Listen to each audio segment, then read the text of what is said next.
Bonjour à tous, aujourd'hui on découvre la caméra Evo Pro. Tout d'abord avec un aperçu de l'appareil et des accessoires fournis, ensuite on verra comment l'utiliser.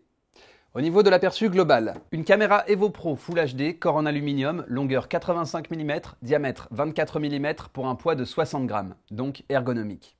Un seul bouton, enregistrement arrêt, pratique. Un micro, un lecteur de carte micro SD jusqu'à 32 Go, classe 4 minimum, avec une carte mémoire micro SD 4 Go fournie, donc elle est prête à l'emploi. Un port micro USB, un bouton reset pour réinitialiser la caméra et ici le laser de positionnement pour savoir où est le centre de l'image.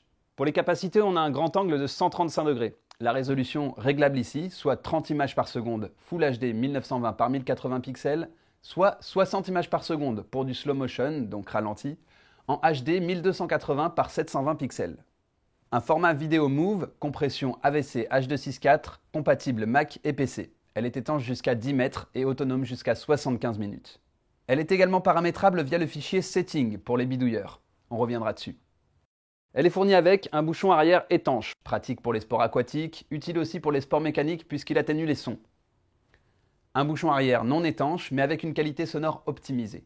Et des joints d'étanchéité, ici et là.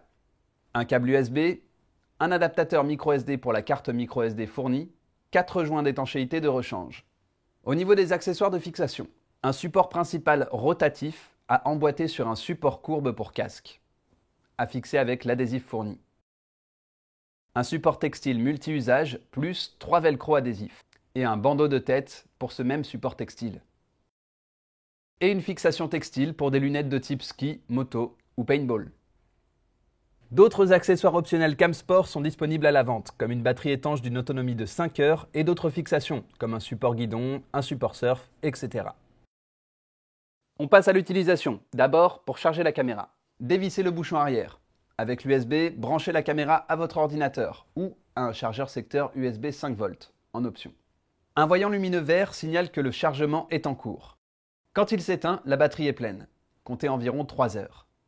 Pour faire une vidéo, insérez la carte microSD dans le sens indiqué par le petit schéma, jusqu'au clic. Aidez-vous de l'adaptateur microSD si, comme moi, vous avez les ongles courts. Choisissez la résolution avec ce bouton.